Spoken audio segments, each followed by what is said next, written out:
안녕하세요. 오늘 저희가 함께 파헤쳐볼 자료 정말 흥미롭습니다. 한국의 예언서 중에서도 가장 논란이 많고 또 가장 수수께끼 같은 책이죠. 바로 격암유록입니다. 네, 맞습니다. 사실 이런 예언서는 자칫하면 좀 허무맹랑하게 들릴 수 있는데 보내주신 질문이 핵심을 정확히 짚었어요. 이 복잡한 예언서에서 우리가 얻을 수 있는 진짜 메시지는 무엇인가? 그렇죠. 그래서 오늘은 저희가 미래를 맞추는 점쟁이가 아니라 이 거대한 암호문 속에 숨겨진 지혜를 찾아내는 탐정이 되어보려고 합니다. 탐정이라는 표현이 아주 딱 맞네요. 격암유록은 그냥 읽는 책이 아니라 정말 풀어내야 하는 책이니까요. 맞아요. 이 책의 저자로 알려진 격암 남사고라는 인물부터가 이미 평범하지가 않죠. 조선 명종 때 천문학 교수를 지냈다고 기록되어 있는데요. 천문학 교수요? 네. 근데 당시 천문학 교수는 그냥 별을 보는 사람이 아니었습니다. 하늘의 뜻을 읽어서 국운을 점치고 또 왕에게 조언하는, 어떻게 보면 국가의 길흉화복을 책임지는 핵심 엘리트였죠. 그러니까 현대 기상청장이나 과학자문위원 그 이상이네요. 거의 국가 전략가 위치였군요. 바로 그렇습니다. 그런 인물이 젊은 시절에 신인, 그러니까 신적인 존재를 만나서 우주의 비밀을 전수받았다. 이런 이야기까지 전해지니까요. 와, 그러니 사람들이 그가 남긴 예언서에 열광하는 것도 무리는 아니죠. 공식적인 역사 기록하고 신비로운 설화가 막 뒤섞여 있는 인물이에요. 그렇군요. 그래서 이 책을 볼 때는 이게 진짜냐 가짜냐 이런 논쟁은 잠시 접어두고요. 왜 이런 상징을 썼을까? 그 의도에 집중하는 게 훨씬 생산적입니다. 좋습니다. 그럼 그 상징의 숲으로 한번 들어가 보죠. 내용이 60편에 달할 정도로 방대한데 자료를 쭉 보니까 크게 두 가지 이야기가 계속 반복되는 것 같아요. 네네. 첫째는 세상이 곧 끔찍한 혼란에 빠질 거라는 경고, 즉 말세에 대한 묘사고요. 그렇죠. 둘째는 그 아비교환 속에서 살아남을 유일한 피난처, 십승지에 대한 이야기. 이 두 가지 축을 따라가다 보면 답을 찾을 수 있을 것 같습니다. 네, 좋은 접근입니다. 먼저 우리를 공포에 떨게 만드는 그 말세의 모습부터 한번 생생하게 그려볼까요? 격암유록이 묘사하는 세상의 끝, 마루는요. 정말 상상할 수 있는 모든 재앙의 종합 세트 같아요. 그중에서도 제일 유명한 구절이 바로 소두 무족 비화락지죠. 머리는 작고 발은 없는 것이 불이 되어 하늘을 날아 땅에 떨어진다. 이 구절은 들을 때마다 소름을 돋아요. 이게 대체 뭘까요? 어떤 분들은 이걸 미사일이나 폭탄으로 해석하기도 하던데 네, 그런 해석이 많죠. 상상력을 자극하는 정말 무서운 이미지예요. 그리고 그 재앙의 스케일도 천조일손이라는 네 글자가 모든 걸 말해주는 것 같아요. 맞습니다. 1000명의 조상 중에 자손이 겨우 한 명 살아남는다. 이건 단순한 전쟁이 아니라 거의 인류 멸종에 가까운 상황을 암시하는 거죠. 그렇죠. 그런데 격암유록이 더 무섭게 파고드는 지점은요. 이런 외부적인 재앙보다 인간 사회의 내적인 붕괴입니다. 그 부분 저도 읽으면서 마음이 되게 불편하더라고요. 부자 쟁제, 부처 이혼, 부모와 자식이 재산을 두고 싸우고 부부가 이혼한다. 네, 이게 사실 지금 우리 사회에서도 심심치 않게 들려오는 이야기잖아요. 바로 그겁니다.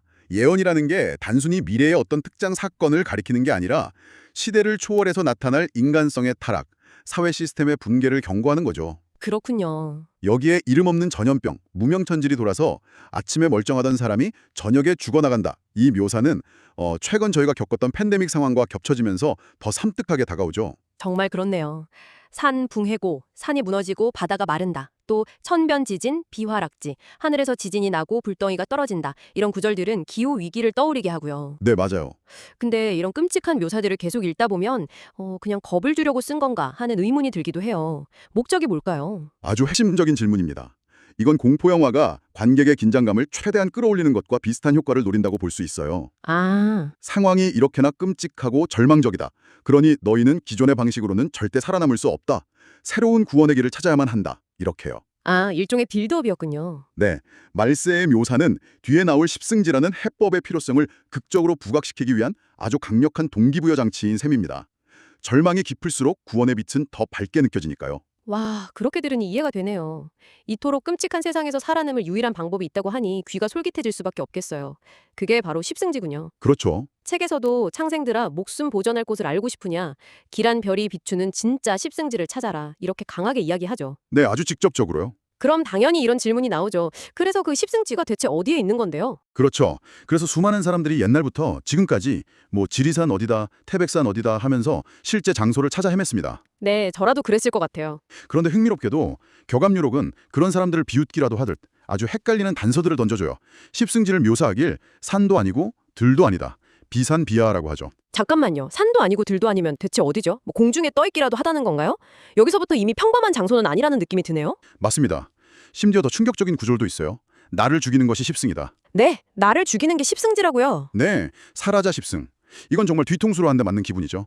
구원의 땅이라고 해서 모든 걸 버리고 찾아갔더니 바로 그곳이 나를 죽이는 함정일 수 있다는 경고니까요. 와, 여러 산속을 뒤지면서 찾는단 말이냐 라면서 어리석음을 꾸짖기도 하고요. 이건 거의 선문답 수준인데요.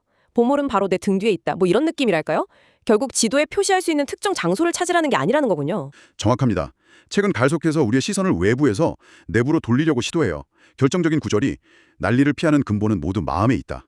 피란지본도 재심. 아, 결국 모든 재앙을 피할 수 있는 진정한 피난처, 진정한 십승지는 내 마음속에 있다는 아주 철학적인 결론에 이르게 되는 거죠. 그렇군요. 외부 세계가 아무리 혼란스러워도 내 마음의 중심을 잡고 평화를 유지할 수 있다면 바로 그곳이 가장 안전한 피난처라는 겁니다. 듣고 보니 굉장히 불교적인 가르침 같기도 하고요.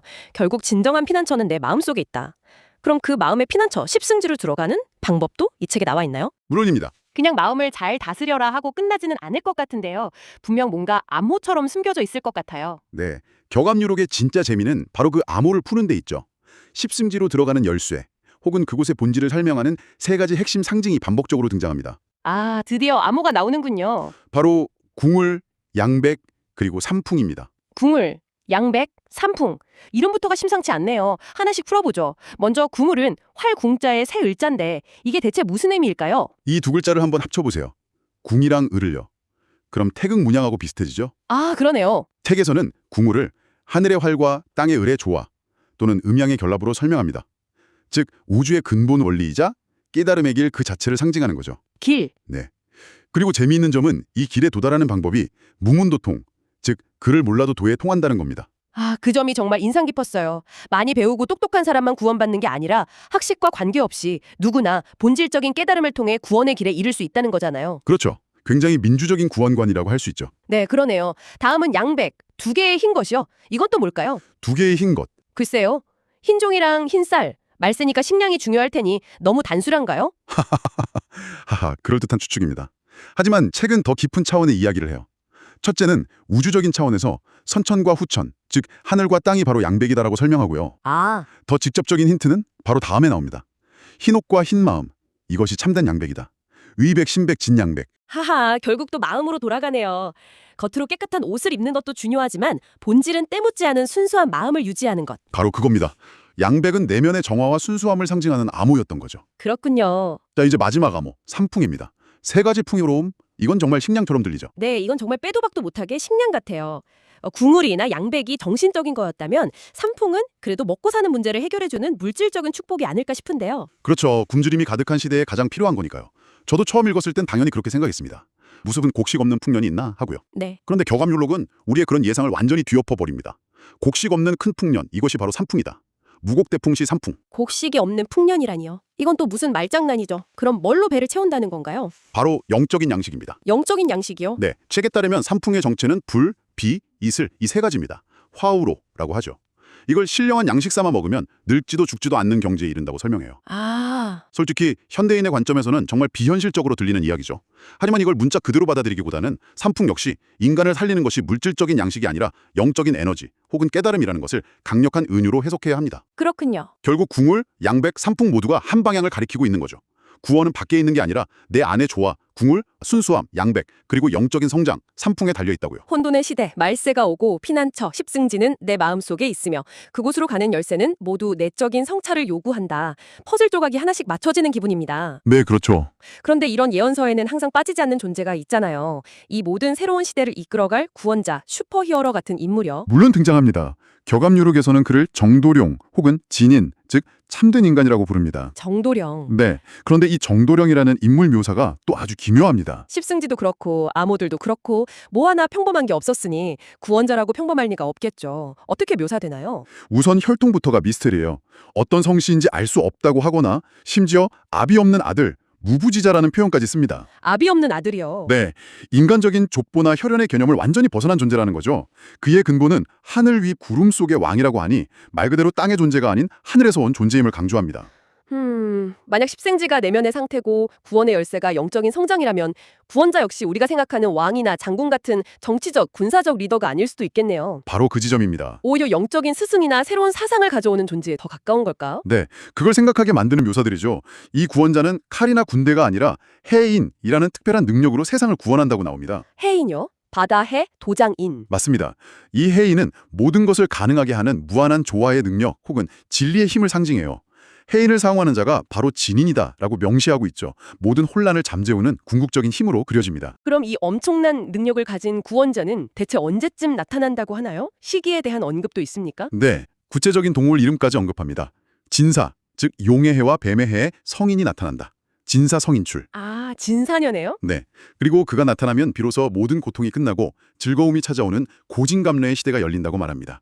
이 구원자의 등장이 곧 혼돈의 시대가 끝나고 새로운 세상이 시작되는 분기점이 되는 셈이죠. 자, 오늘 격암유록이라는 거대한 수수께끼 상자를 함께 열어봤습니다. 처음에는 소두 무족이니 천조열손이니 하는 무시무시한 재앙의 예고로 시작했는데 네, 그랬죠. 이야기가 진행될수록 그 방향이 완전히 달라지는 게 정말 흥미롭네요. 결국 외부의 재앙을 이야기하는 척하면서 계속해서 우리의 시선을 내면으로, 마음으로 향하게 만들고 있었어요. 맞습니다. 이 책의 가장 큰 매력이자 핵심 메시지가 바로 그 지점에 있습니다. 극심한 혼란 속에서 구원의 길, 십승지를 제시하지만 그 길을 찾는 방법은 특정 장소로 피난을 가거나 네. 혹은 구원자가 나타나기만을 손 놓고 기다리는 수동적인 방식이 아니라는 거죠. 궁울이 상징하는 우주와의 조화, 양백이 의미하는 내면의 순수함, 산풍으로 대표되는 영적인 양식을 통해 스스로를 변화시키고 구원에 이르라는 아주 능동적인 요구를 하고 있는 겁니다. 스스로를 구원하라는 메시지였군요. 그러고 보니 이 책이 즐겨 사용하는 아주 독특한 기법이 있었어요. 파자라고 한자를 조각내서 다시 합치는 방식이요. 아, 네, 파자요.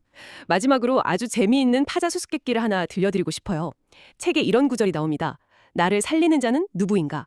세 사람의 하룻밤 저녁이다. 화라수 3인1석. 와, 그 유명한 구절이군요. 처음 보면 완전히 암호죠. 세 사람과 하룻밤 저녁이 나를 살린다니. 하지만 이 글자들을 종이 위에 써놓고 합쳐보면 바로 그렇죠. 석삼, 사람인, 한일, 저녁석. 이 네 글자를 합치면 닭글수라는 한 글자가 만들어집니다. 네, 나를 살리는 것은 결국 수양과 수련이다라는 핵심 메시지를 이렇게 기발한 수수께끼 속에 숨겨놓은 거죠. 모든 혼란과 상징, 예언을 거쳐 도달한 결론이 결국 스스로를 닦으라는 한 글자였다는 게 참 많은 것을 생각하게 합니다. 어쩌면 격암요록의 진짜 가치는 미래의 어떤 사건을 정확히 맞추는 데 있는 게 아닐지도 모르겠습니다. 이 책 자체가 하나의 거대한 명상훈련 도구는 아닐까요? 아, 그럴 수 있겠네요. 우리에게 정답을 알려주기보다는 이 복잡하고 모순적인 암호들을 풀어가는 그 과정 자체가 혼란한 시대를 헤쳐나갈 지혜를 수련하게 만드는 것일지도 모릅니다. 여러분의 십승지는 어디에 그리고 어떤 모습으로 존재하고 있나요? 이 질문을 남겨드리며 오늘 탐사를 마칩니다.